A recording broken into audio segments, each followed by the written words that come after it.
We thank him for the ministers' wives who are in the house, for the deacons of this church and other churches, the mothers and deaconesses, to this choir.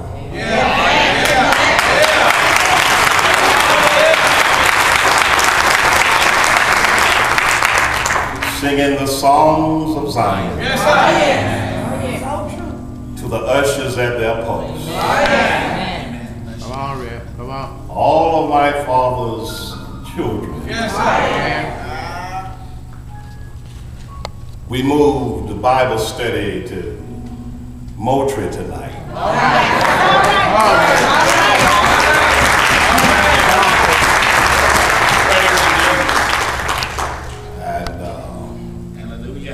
I'd just like to check to see Providence, stand up Providence, wherever you are, because I may not have another opportunity to do this. So those who travel,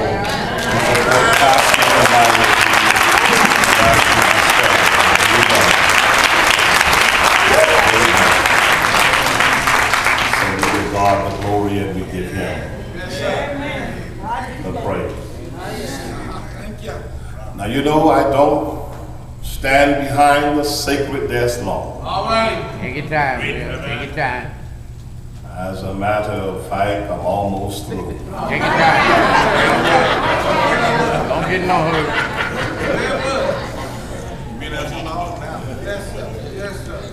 If you would, in the book of Nehemiah.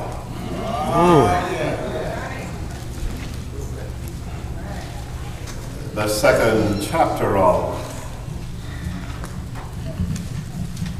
this book comes right after Ezra and just before Esther. It's the end between the two E's.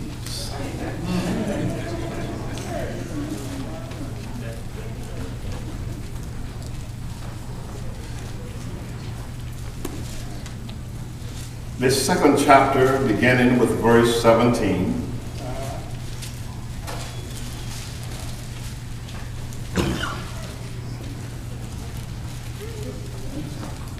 and it reads, "Then said I unto them, Ye see the distress that we are in, how Jerusalem lieth waste, and the gates thereof are burned with fire.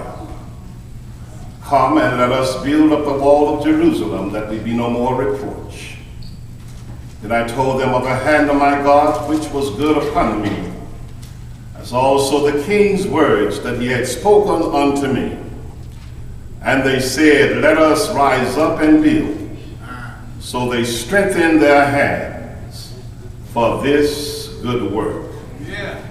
So they strengthened their hands for this good work.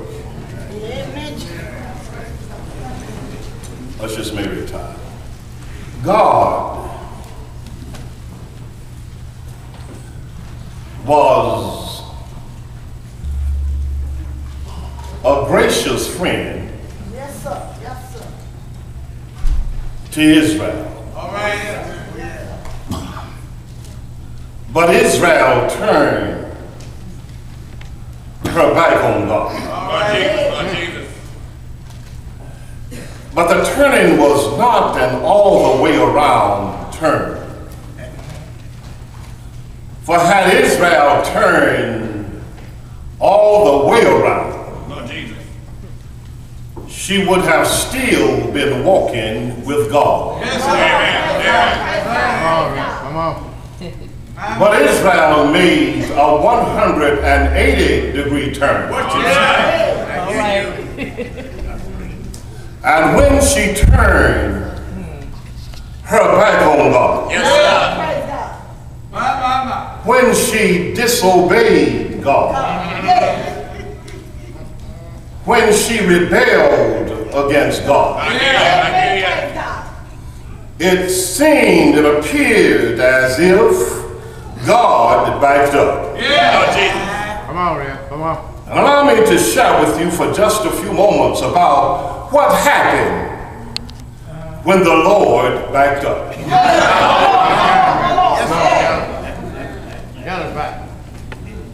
Israel had been the recipient of all of the royal riches of God. Yeah, praise God. God be glory. But when the Lord backed up, Praise the Lord. Israel lost all of her joy. She kind of looked like an old jug that used to hold fine spices Yes, Lord Jesus. that had a hole at the bottom. Come on, Red. Come on. She kind of looked like Yes, sir. an old shoe sitting in a corner covered with dust and mildew without a mate. Come on, Red. She kind of looked like former Vice President Cheney, who got his hands caught in the Blackwater cookie jar. Come on, Red. She kind of looked like former President George Bush as he left Washington on the tarmac of President Obama's inauguration. And the people were standing on the mall singing na na na na, hey hey, goodbye.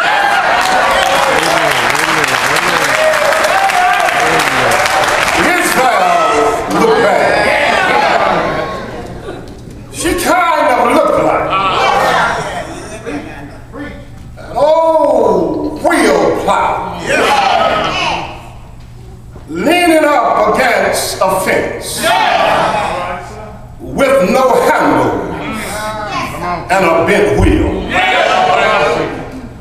Israel looked back. Her temple had been burned. There was Artaxerxes of Persia, Nebuchadnezzar of Babylon in 722 BC. The Syrians came in upon Jerusalem, which had fortified walls, and raped them all of their riches, raped their women, and carried them away, lock, stock, and barrel. Come on. And in 586 BC, Nebuchadnezzar moved in upon Jerusalem and burned what the Syrians left. And knocked holes in the wall. The Babylonians destroyed everything. The sheep gate, the valley gate, the horses gate, the dung gate, the fountain gate, Jeremiah's entrance, Elijah's door, the horses gate, the north gate, the south gate, the east gate, the west gate, the pool of Shalom, the king's castle, the castle tower, were all destroyed by Nebuchadnezzar and the old Babylonians in 586 BC. There was a wall that ran around Jerusalem, a thick wall, a wall that was so thick that 12 horses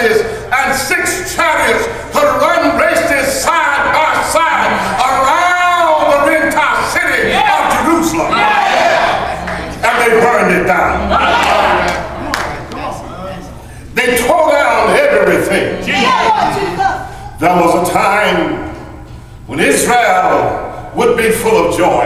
Yeah. Come on, man. Come on. Time when they were full of hope. Yeah. A time when they would look forward with great anticipation of being in the Lord's house. Yeah. It would be no surprise to hear someone before the Sabbath came exclaiming in the community, I was glad when they said unto me, yeah. Let us go into the house of the Lord. And when they got into the Lord's house, the Spirit will move in such a powerful way that you began to hear the choir sing the songs of Korah, began to sing, the Lord is my shepherd. I shall not want.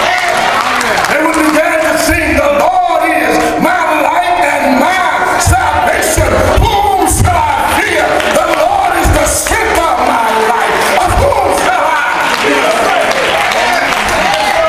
As the Spirit moved in the midst of the people, those who knew the Lord, some old saint who had been walking with God for a long time would stand up and testify, I love the Lord. Because he has heard my voice and my supplication. Come on. They would have a good time. But now the temple is torn down. The gates are burned.